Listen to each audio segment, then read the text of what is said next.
Hi, we are continuing with our collaborative podcast video discussion between the tax team and the private equity team.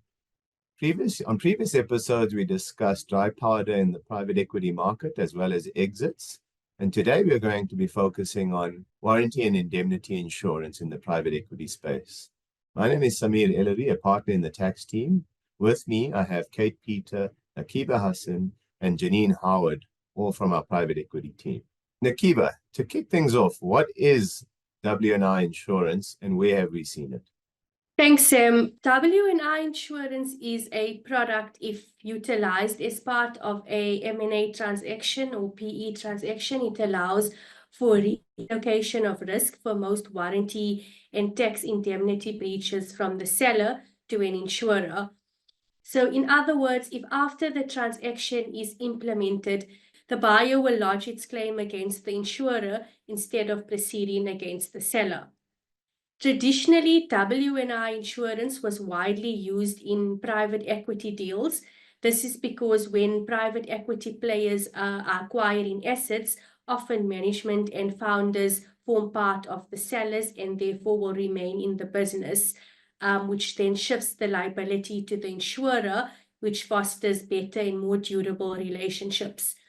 In addition, a private equity player selling a business will not have appetite for extended liability, for which it would need to then retain the proceeds of the sale instead of distributing them to the investors. However, the utility of W&I insurance has been growing in the South African market and is increasingly being utilized by corporate and trade buyers and sellers. Thanks. Kate, Naqeeba touched on this being an insurance policy. What exactly would that policy cover in this context? Sure, thanks, Sam. I think the first key point that I'd like to flag is just to note that the quality and extent of your coverage under the W&I policy will fundamentally be driven by the kind of extent and quality of the due diligence investigation that you undertake in relation to the target group.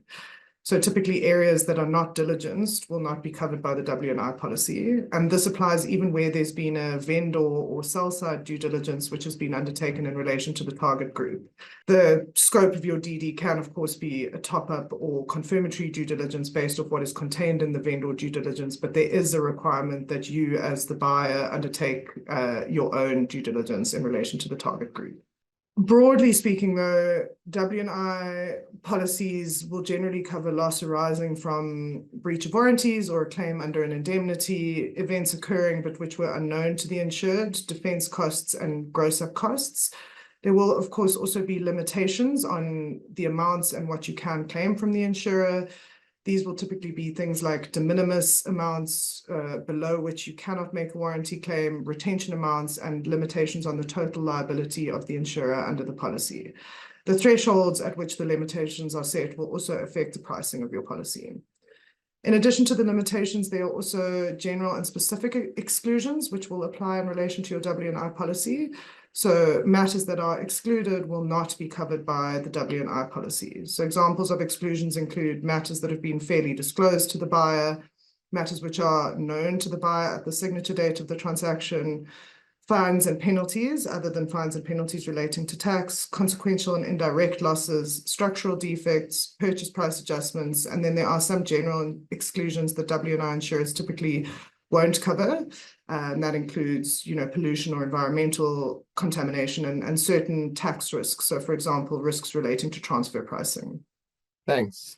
And I suppose from a tax perspective, where some of these tax liabilities are only being discovered some 3 years post-assessment in some instances, that is also quite interesting, and presumably that's something that could be covered by the coverage or by the policy. Janine, we've looked at some of the considerations both from the buyer and seller side, but can you touch on some of the pros and cons looking at each party's perspective? Sure, thanks, Sam. So first of all, and most front of mind for parties is generally the cost of the insurance. It is an added transaction costs, which traditionally would have been borne by the buyer, although we can say that we are seeing increasing negotiation between the parties and a split between costs between sellers and buyers. Historically, premiums were quite high, but as competition between W&I insurers increases in our market, we are seeing premiums come down. In terms of pros for sellers, as has already been mentioned, it provides a clean, no recourse exit where they're able to distribute proceeds and need not retain them for future warranty claims. For buyers, the risk of enforcement is greatly diminished because they need only proceed against the insurer and not against sellers, which may be located all over the world. Additionally, there's also clarity that your claims will be covered by the insurer, whereas there may be issues with sellers in the future.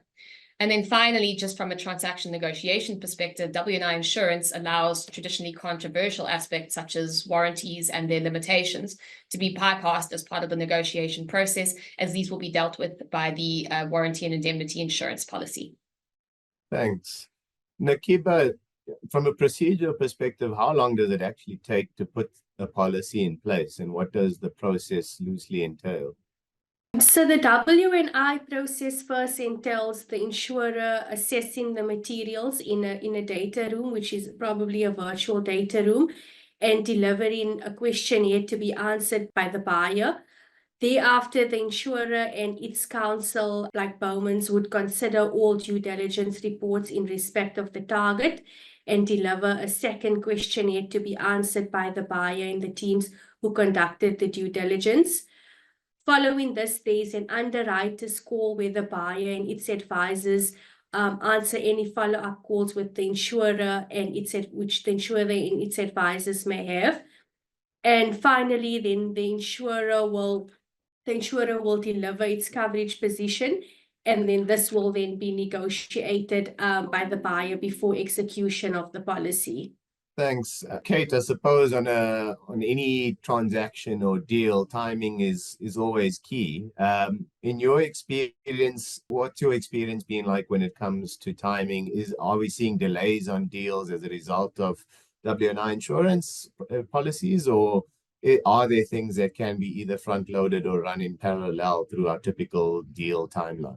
Historically, I think there were concerns that procuring W&I insurance on a deal would delay the implementation of the deal and interfere with what are often very tight timelines. But increasingly, in our experience, this is not the case. The W&I process can be managed in parallel and can conform with the timelines that are associated with the deal.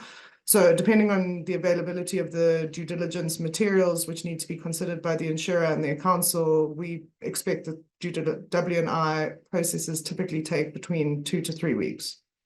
Wow, that's actually not as bad as one would think. Janine, given that we are seeing more of this in the market, do you have any final thoughts or recommendations to our clients that may be interested in taking up this type of product? Yeah, so as the appetite for W&I insurance grows across the continent, we are increasingly encouraging our clients to seek out brokers and test the viability of W&I insurance for their transactions, even if not initially contemplated. However, saying that, we do always advise our clients to involve the W&I insurance broker as early as possible in the process to ensure that, as Kate mentioned, the process runs smoothly and efficiently, and in order to also maximize the ultimate insurance cover. Excellent. Well, thanks everyone for that wonderful insights. Please be on the lookout for further videos in this space between the two teams. Thank you so much.